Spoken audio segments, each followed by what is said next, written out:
Hey guys, welcome. Welcome to the roving version of the weekly What's Up. Welcome aboard if you are brand new. Welcome back if you are not, and welcome home if that feels right for you. It feels right for me. So let's get right into it. What we're here to talk about is what's going on in astrology and tarot for this week. So that amounts to what is our energetic structure for the week of Monday, the 30th of October through the 5th of November, 2023. So we are coming out of a big giant eclipse season here, and there's a lot of energy flying around. So let's talk about what's going on. On Monday, the 30th, we start with a Taurus moon. We're going to have a sextile to Neptune very early, and then a trine to Capricorn Pluto. And then the moon is going to move into Gemini later on in the morning. And that Gemini moon is going to square Saturn and quincunx the sun. So here's the deal. You know what needs to be done on Monday, but you might lack the focus, right? Or even the care, right, to attend to it. It might just be one of those whatever situations. And the thing is, that's okay. Mind what you know is going to create the most satisfaction within your soul, right? Consciously bring yourself back to what you know will be the most expansive, okay? What will generate and invite the most growth. And just keep bringing yourself back to that place. And guess what? Here's what I want to say. If you don't get there, if you don't get it done, it's okay. It's okay. You have permission. On Tuesday, the 30th, All Hallows Eve, right? Nope. Here we go. Okay, so we have Venus in Virgo, trining Uranus. The Gemini moon will quincunx both Mars and Mercury in Scorpio, and then sextile Chiron. Of course, retrograding in Aries. Here's the deal.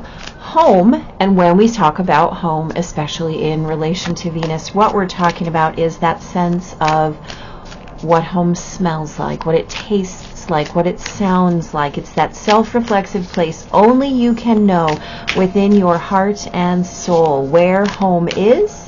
That is up to you. No one can tell you where it comes from, what it feels like, or any of those things. You have to make those decisions and discernments on your own. So that is your theme du jour, right? But it might not quite be in the ways that you expected or anticipated. In fact, you may discover that what you've been claiming as home, right, is in shift. Explore it, right? Don't pull back from it. Don't recoil from it. Instead, lean into what that means for your life, for the expression of your life, for what you are conjuring and calling to you as home, right? This is important. How you want to express that is critical right now. So moving forward, leaning in, allowing your concept of home to be rewritten in every moment, right? Don't hold on to anything just because it has been what it has been. Instead, you're being asked right now to verify, right, whether it's still truth for you. On Wednesday, the 1st of November, that Gemini moon is going to square Venus and then Neptune. And Mercury in Scorpio will quincunx Chiron. That moon in Gemini will quincunx Pluto. And then the moon moves into Cancer. And in the afternoon or late evening, that moon in Cancer is going to trine Saturn. So mind your mind, mind your language, mind your words.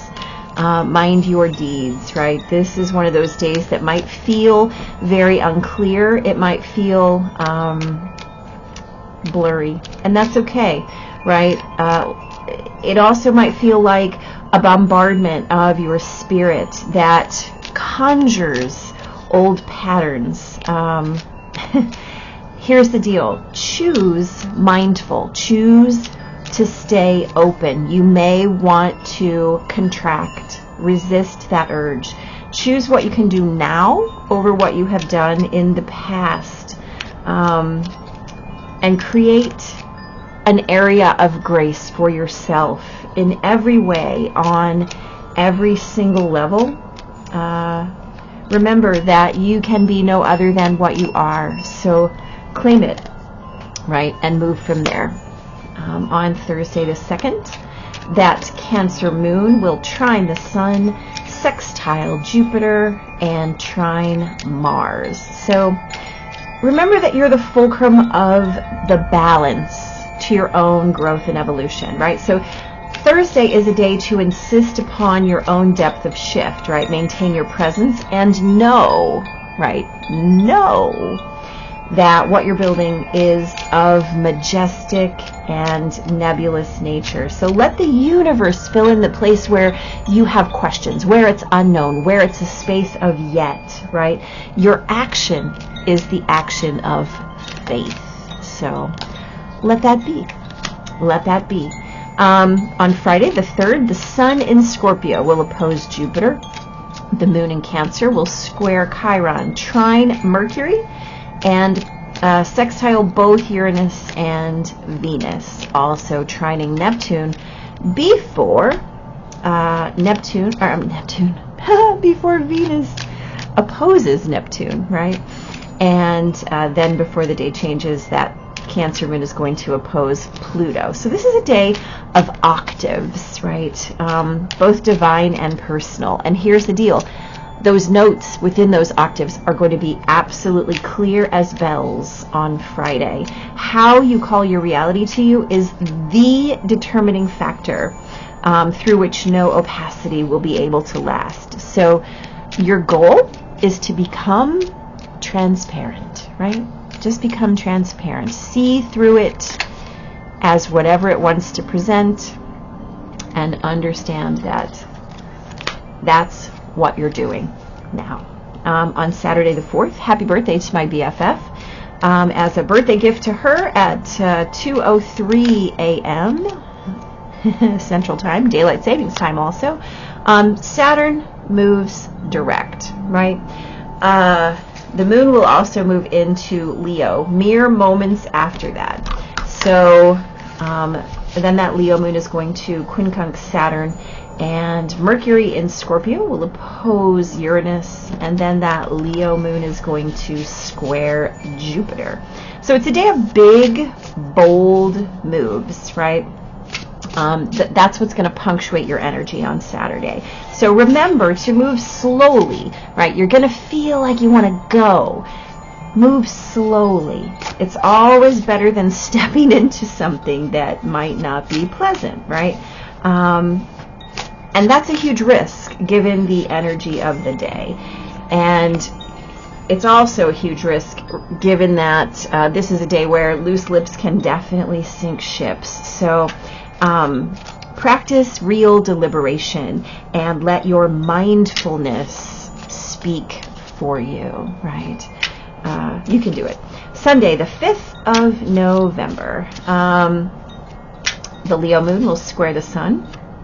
Mars in Scorpio will quincunx Chiron.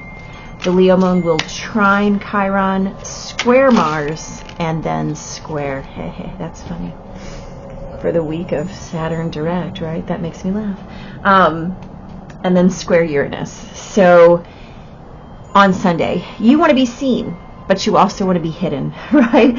It's okay to show up as a paradox. As long as you know which story is driving your motion, it doesn't really matter what the world sees or what the world thinks. Remember that everything, including you, is designed to shift on a dime. And so practice giving into your own fluidity, right? Forget what you've been told about permanence and just be in that space of flow. All right, let's talk here. On Monday, like I said, it's a new setup. We've got the Six of Cups and the Page of Wands. So we know that the Six of Cups is a card of unconditional love, and the Page of Wands is a card of moving in dance, right, with something that sparks your fancy, with something that creates passion and interest and a will to move in your energy. So know what needs to be done, right? But again, we might lack the focus. We might not trust our go juice, right? So consciously inviting yourself back to what you know will be the most expansive, right? Dig deep. You can find this place of safety from which to move safely, right? So understand that the deeper your foundations, the stronger your connection to whatever it is that is in your space as unconditional, beautiful, divine, pure, right? That's always going to be the strongest foundation for where you want to go. So move from that place, and you're always going to move in the right trajectory. On Halloween, we have the Seven of Cups, we have the Four of Pentacles, right? So we talk about home and the shift of home and how it's your job to not pull back from that new experience or new concept, new ideas being inserted into your space of home. Here's the deal. We're not going to hold back when new options present, right? Seven of Cups gives you options, gives you plenty of space in which to grow, plenty of things from which to choose. The Four of Pentacles says, I'm going to hold on to this. No, that is absolutely antithetical to the energy of the day. So allow your concept of home to be rewritten in every moment, right? In every single moment. Remember, it can be whatever you want as long as it's whatever you want, okay? On Wednesday, the 1st of November, we've got the Six of Swords and another Seven of Cups. Right, so this is transition. So this is a beautiful validation of that energy from yesterday, right? So this is the way that you really come back into minding your mind and minding your experience, even if things feel like that bombardment, right? And you feel compelled to work back in through those old patterns. You get to resist it. The Six of Swords is transition energy. This is assistance. This is a moving of your ideas from one place to the next, into that next space that says whatever you'd like is what you can get.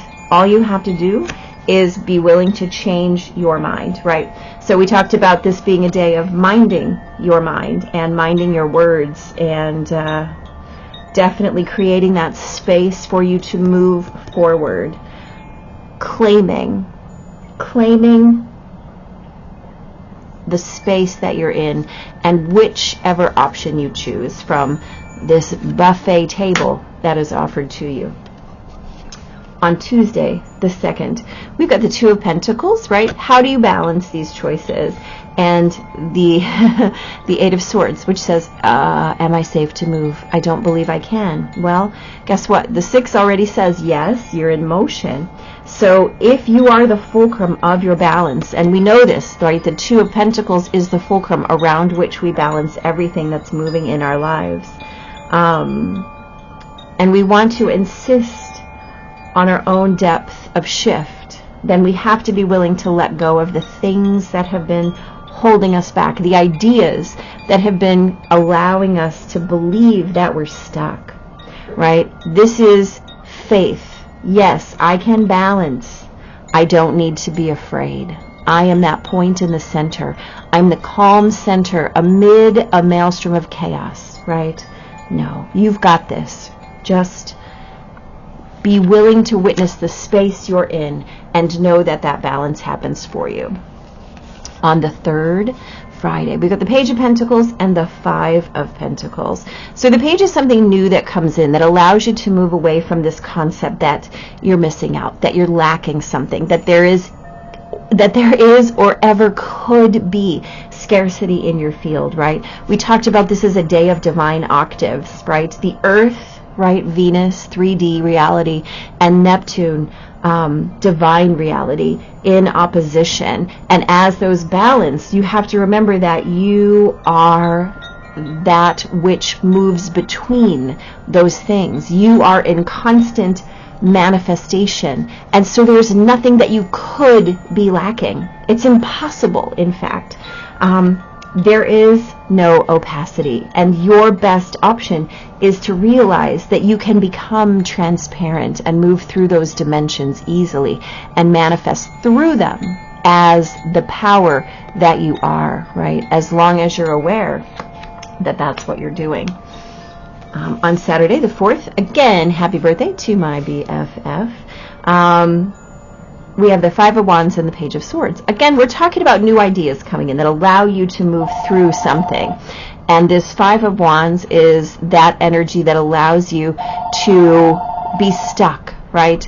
To kind of have a moment where you're blocking perhaps that next best thing, right? So we talked about this as being a day of big, bold moves, but in fact being a place where you must wait, right? And punctuating your energy is that reminder to move slowly, to not move forward too fast, because there's a risk involved in terms of making an error of judgment, choosing to be stubborn or to hold on to something that does not serve you, instead of giving in to the new idea that allows you to move through this, let's call it stagnant energy, right? This is just protest for protest's sake, and nobody wants that. So practicing your deliberation, right? Letting your mindfulness speak for you. Mindfulness, right? The Page of Swords says, let's just move as this idea instead of this stubborn blockage, right? On Sunday, we've got the King of Swords and the King of Wands. This is really lovely energy. So this is about mastery. This kind of tells one little story this week, right? So this is the refinement of your seeding that's happened through this eclipse season. So this is mastery over your passions, mastery over your mind. So again, you want to be seen and you want to be hidden. And that's okay, as long as you know which story is driving your action, and remembering that everything, including you, is designed to shift on a dime, right? We know this. The King of Swords knows this. The King of Wands knows this, right? Your ideas can change on a dime. Your passion, your engagement, your level of motivation can change on a dime. So remembering that everything is fluid is absolutely the best space that you can possibly try to hold, forgetting what you've been told about permanence, right? Look at fire is absolutely impermanent. Air is impermanent, right? These two elements are apt and required to change on a dime, just like you. Embody those elements, right? You've got that. So here, Spirit of the River, right? Movement toward adventure. So I like this since we have so much engagement, so much request this week to be in motion, to be in flow, to reject the idea of being stagnant or stuck, right? We have options available. You've got that twice. Moving away from your stuck ideas, you have that everywhere. And here, you know, even the one place where we have these big pentacles, there's always something underneath it that's inviting you to let go, to let go, to let go. Let's talk about movement toward adventure here. Movement toward adventure, addiction to problems, allowing and trusting the current. Well, there you go. We just talked about it. Let's see what else it has to say. The Spirit of the River invites you to step into the flow, to stop swimming against or avoiding the current. Allow the waters to carry you downstream, away from the eddies and whirlpools. It's time to heed the call of a new adventure waiting for you. Stop working on the problem for a while, right? We talked about that. Go wheels up. The issue is not what it seems. It's your addiction to fixing what's gone bad that is consuming so much of your time, right? So sometimes we have those micro habits that distract us. You know, I've got to do this and this and this and this and this. Your compulsions create a distance from your actual mission, right? And you know, that doesn't get much done for you. So work to create a greater good, and the bad will resolve itself on its own. There's nothing that you can accomplish with more efforting, as the situations in your life right now are subject to forces beyond your control. Recognize this, step back, and trust the flow, right? Remember, your action is faith. We talked about that on Thursday especially. Your action is faith. There is no loss of face or lack of honor or integrity. It is simply the way things are at this moment. When this card appears, it's time to say yes to the next leg of your journey. Your life is like a river, inevitably and inexorably flowing to the sea, which is your divine destination. Be fearless and release yourself to the rushing water in the middle of the stream. Whatever it is you're holding on to, the feelings, the thoughts, the beliefs about how things are or how they should be, right? The feelings, the thoughts, the beliefs of how things are or how they should be can easily be fixed with the power of the spirit of the river. Simply let go and enjoy the thrill of the ride. All will be well, right? And then we have get shit done. Again, I can only say here, your action is faith, right? Your action is faith.